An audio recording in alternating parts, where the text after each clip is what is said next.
We're going to dance till the cows come home. Good morning, everybody, and welcome to Great Day Houston. You just heard Vel Lewis, our house band for the week. He's performed with many legends in music, and we start with one of those legends this morning. Over the last half century, a handful of musicians have become synonymous with revolutionizing the industry and inspiring multiple generations of artists. And one of those names is David Bowie. Ground control's a major tom.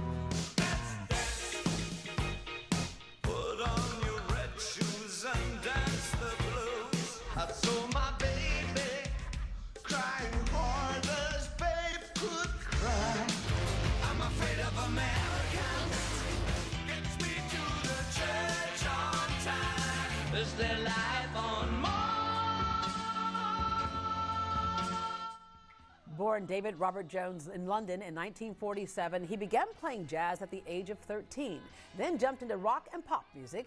He debuted as David Bowie in the late 60s and later became known as Ziggy Stardust, creating spectacular songs and stage performances. Bowie's career spawned hit singles and albums in every decade until his death in 2016. With such an enduring legacy, he collaborated with numerous musicians over the years, and many of them have created a Bowie Celebration, a tour featuring the unforgettable songs of David Bowie. Today, we're joined by his longtime pianist and friend, Mike Garson. Good morning, Mike. This is the stuff that it's like that fairy tales are made of, you know, and you never had any idea that this is where it would lead. Let's go back to where you started out and when you were first aware of the power of music. I think at 7 years old I felt it because everyone in my family played, and this is what you did. I grew up in Brooklyn, New York, and I knew there was something in the music very early on. Yeah, you played the piano at 7 years old. Mm-hmm.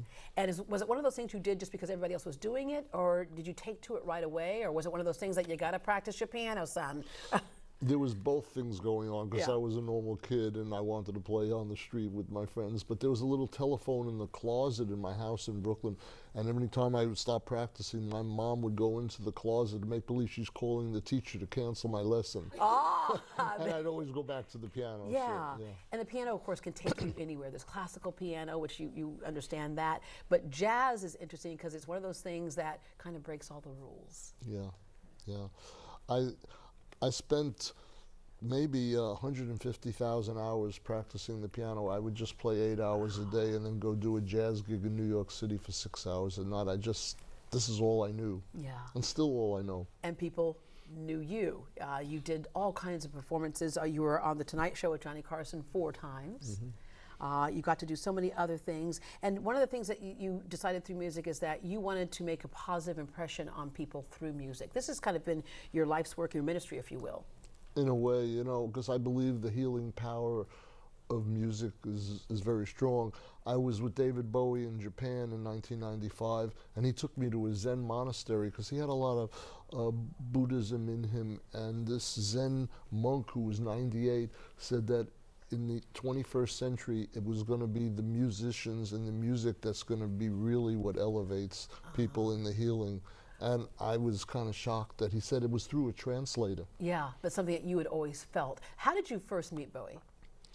Well, I met him in 1972. I was giving a piano lesson in Brooklyn, and the phone rings, and there he is. And I didn't know who he was because I was a jazz musician, and I was coming to do his first American tour. I wonder how this went. Hi, this is David Bowie. And you went, who? He loved that. He loved that, you know. And then I had the piano student in the house. My wife was teaching. My daughter was 2 years old. And I left the piano student to babysit my daughter. My wife almost killed me. It was his first lesson. I went to Manhattan. I sat at the piano. I auditioned for David, and I played one of David's songs called Changes. And I played for 7 seconds, and they said, "You have the gig." Yeah. And I was hired for 8 weeks, and I lasted 1,000 shows and 20 albums. Yes. And part of the reason why is he said you can play absolutely anything. Well, I wouldn't say that, but I certainly love music so much that I had studied tons of classical, tons of rock, tons of jazz, tons of gospel music and pop. and fusion music.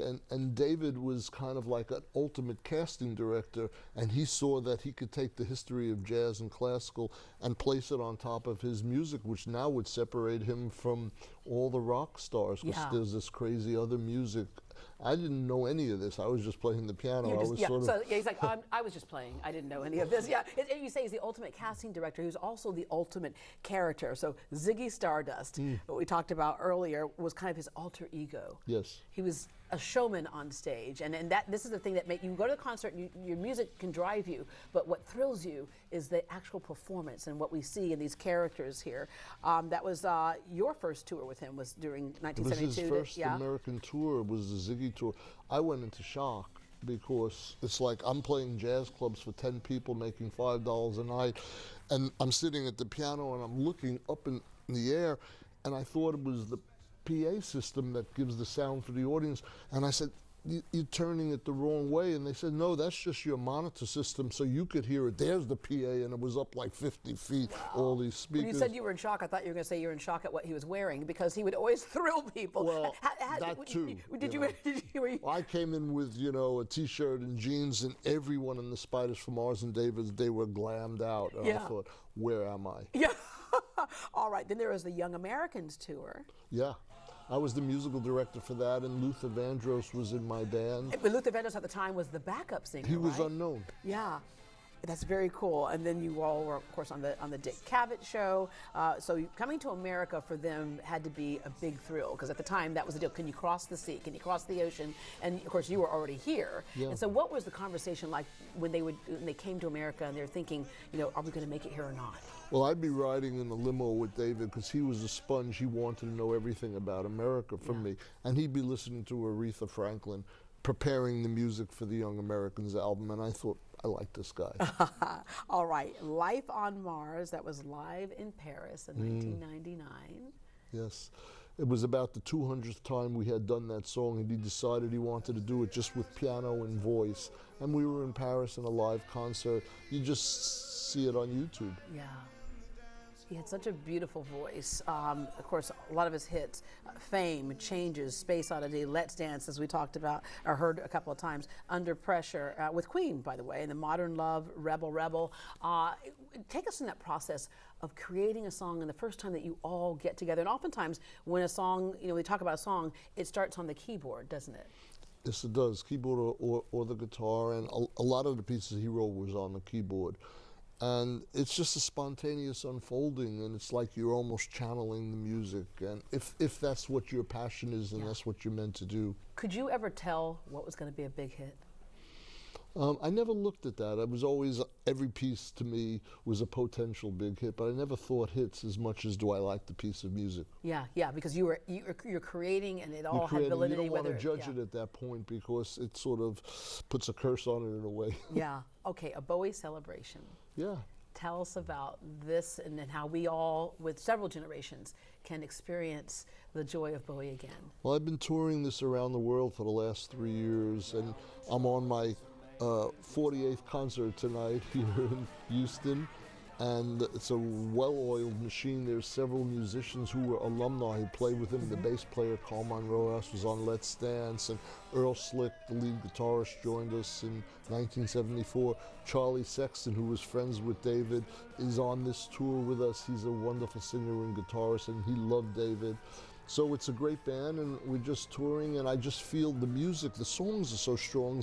Just like Gershwin songs are great, singers moving forward need to sing the songs. We have Corey Glover from Living Colour singing, Bernard Fowler from the Rolling Stones. Charlie, we have a young lady from Guatemala, Gabby Moreno. I mean, everybody loves David, but it takes a village to bring his music there. So I don't have just one singer. They're each capturing. Because you're taking years of work and putting it into that one performance. Yeah. Why is it important for us to basically make sure that these songs are performed again and again? I mean, music can be dismissed as just entertainment, but it has done so much more for mankind, so much more for society. Music can be used 3 ways: to soothe the savage beast, to entertain, and to illuminate and raise up spiritually and healing, and that's what I want to do with it. I think that was what David's underlying intention was. Yeah, and it's such a sign of the times. He pushed limits. Oh my God. It was uncomfortable at times. Uncomfortable, why? You didn't know how people were going to receive it? You didn't know how it was going to be seen in the headlines? Well, let's say back in the 70s, it was a different period of time, and people were not as open as they are now, and so it was difficult pushing through that. That's where his courage lied. Yeah. Well, the 50s, 60s, and 70s was that time where you had the clashes between generations, between thoughts and the whole bit, and rock and roll in general, very right? Much so. Yeah, Very, very cool. Yeah. Well, thank you. It is so nice to get to talk It's to you. lovely to meet you. A Bowie Celebration, the David Bowie Alumni Tour, is happening tonight, 7 p.m. at the Heights Theater. For ticket and concert information, log on to greatdayhouston.com and we will connect you.